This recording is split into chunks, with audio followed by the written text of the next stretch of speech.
Hello everyone, and thanks for stopping by. We're going to have a little time out, a little Saturday pause as we spend some time just sitting back to think and reflect and imagine some things together. It has been quite a week. This pause is coming to you on Saturday, June 6th, and it has been a difficult week in our community, in our country, in the world, as we have thought about injustice and what is fair and what needs to change, and we've examined our hearts and done some new thinking and prayed some hard prayers and cried some real tears. It's important. This is really important work that we're doing right now. And of course it's caused me to go back and think about all the ways that I have taught and spoken to children, things I've shared with them along the years. And I've thought a lot about one of my little friends that I've shared time and time again with children, a little girl by the name of Ruby Bridges. You may have heard of her, but I found out just today that Ruby Bridges is 65 years old. Friends, her story is she and I would have been in school together. So I'm going to share with you today the story of Ruby Bridges and pray that we open our hearts and our minds to hear the truth that Ruby Bridges brings to us. Our Ruby taught us all a lot. She became someone who helped change our country. She was a part of history, just like generals and presidents are part of history. They're leaders, and so was Ruby. She led us away from hate, and she led us nearer to knowing each other, the white folk and the black folk. You know who said that? Ruby's mom. Ruby Bridges was born in a small cabin near Tylertown, Mississippi. We were very poor, very, very poor, Ruby said. My daddy worked picking crops. We just barely got by. There were times when we didn't have much to eat. The people who owned the land were bringing in machines to pick the crops, so my daddy lost his job. And that's when we had to move. I remember us leaving. I was 4, I think.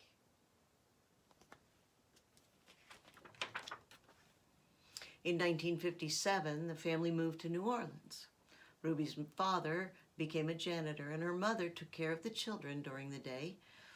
After they were tucked in bed, Ruby's mother went to work scrubbing floors in a bank. Every Sunday, the family went to church. We wanted our children to be near God's Spirit, Ruby's mother said. We wanted them to start feeling close to Him from the very start. Tucking into bed. Kissing Mama goodnight. At that time, black children and white children went to separate schools in New Orleans. The black children were not able to receive the same education as the white children. That wasn't fair, and it was against the nation's law. In 1960, a judge ordered 4 black girls to go to 2 white elementary schools. 3 of the girls were sent to McDonough 19. 6-year-old Ruby Bridges was sent to 1st grade at the William France Elementary School. Here's the judge telling them they're going to go to a new school. Ruby's parents were proud that their daughter had been chosen to take part in an important event in American history. They went to church. We sat there and prayed to God, Ruby's mother said, that we'd all be strong and have courage, and we'd get through any trouble, and Ruby would be a good girl, and she'd hold her head up high and be a credit to her own people and a credit to all the American people. We prayed long and we prayed hard. The family's in church. On Ruby's first day, A large crowd of angry white people gathered outside the Franz Elementary School. The people carried signs that said they didn't want any black children in the white school. People called Ruby names. They wanted to hurt her. The city and state police did not help Ruby. The President of the United States ordered the federal marshals to walk with Ruby into the school building.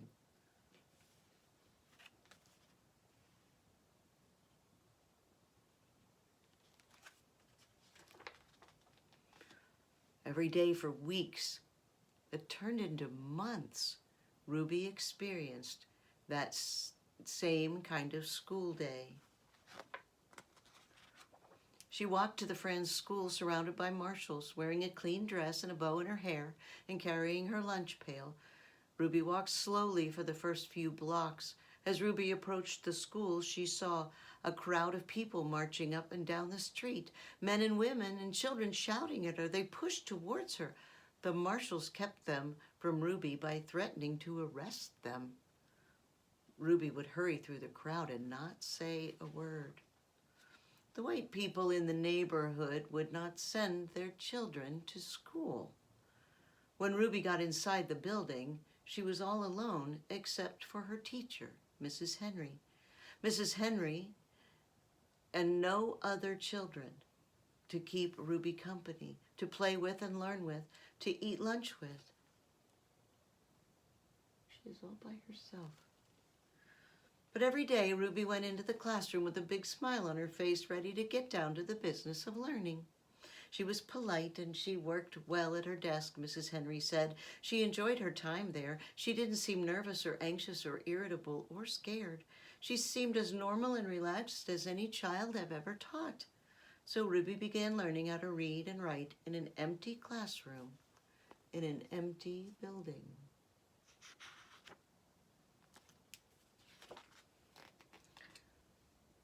Sometimes I'd look at her and wonder how she did it, said Mrs. Henry, how she went by those mobs and sat here all by herself and yet seemed so relaxed and comfortable. Mrs. Henry would question Ruby in order to find out if the girl was really nervous or afraid, even though she seemed so calm and confident, but Ruby kept saying she was just doing fine. The teacher decided to wait and see if Ruby would keep on being so relaxed and hopeful, or if she'd gradually begin to wear down, or even decide she no longer wanted to go to school.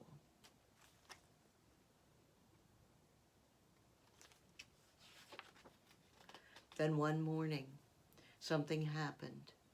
Mrs. Henry stood by the window in her classroom as she usually did, watching Ruby walk toward the school. Suddenly, Ruby stopped, right in front of the mob of howling and screaming people. She stood there facing all those men and women. She seemed to be talking to them. There's Mrs. Henry looking out the window.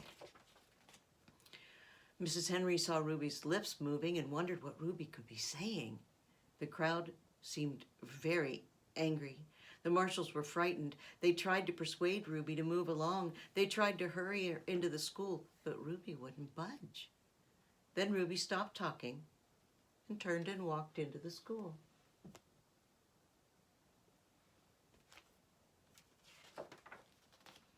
When she went into the classroom, Mrs. Henry asked her what happened.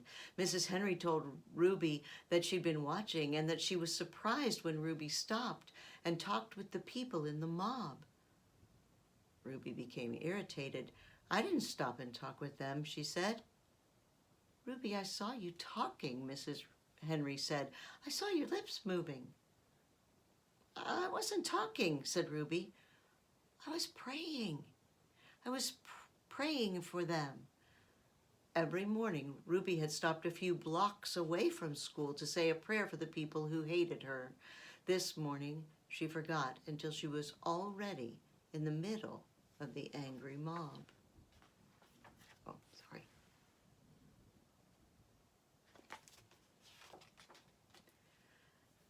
When school was over for the day, Ruby hurried through the mob as usual. After she walked a few blocks and the crowd was behind her, Ruby said the prayer that she had repeated twice a day before and after school every day. Please, God, try to forgive those people. Because even if they say those bad things, they don't know what they're doing. So you could forgive them, just like you did those folks a long time ago when they said terrible things about you.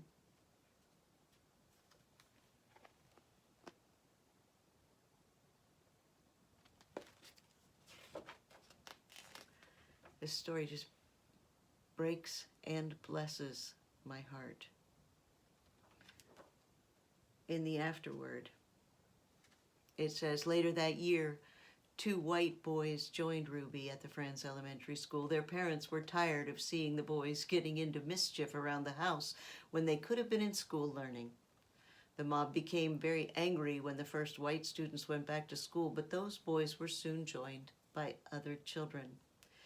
We've been sitting back and letting our children get cheated out of an education because some people have tried to take the law into their own hands, one parent said. It's time for us to fight for the side of the law and for our children's right to go to school and get their education. They all did get their education, Ruby and a growing number of boys and girls who went to school with her. By the time Ruby was in the 2nd grade, the mobs had given up their struggle to scare Ruby and defeat the federal judge's order that the New Orleans schools be desegregated so that children of all races might be in the same classroom. Year after year, Ruby went to the France school. She graduated from it and then went on to graduate from high school. Ruby Bridges is married to a building contractor and has 4 sons. Now a successful businesswoman, she has created the Ruby Bridges Educational Foundation with its focus on education, community, and the future of our nation's children. The foundation is especially dedicated to revitalizing the William Franz School, which is located in the heart of the 9th Ward in New Orleans.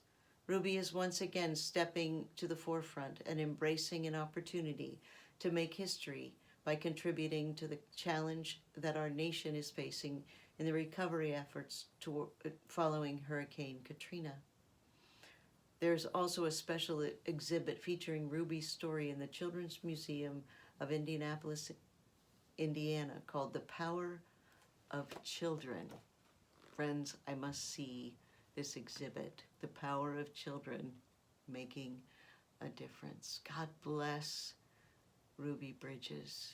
I wonder what she's thinking this week. 65 years old. Part of history. As we pause, as we pray, may God break our hearts with the things that break His. May God lead us to be courageous in ways that we have yet to imagine. And may justice roll down and righteousness like an ever-flowing stream.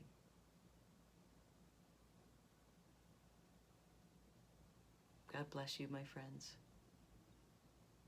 Have a great week.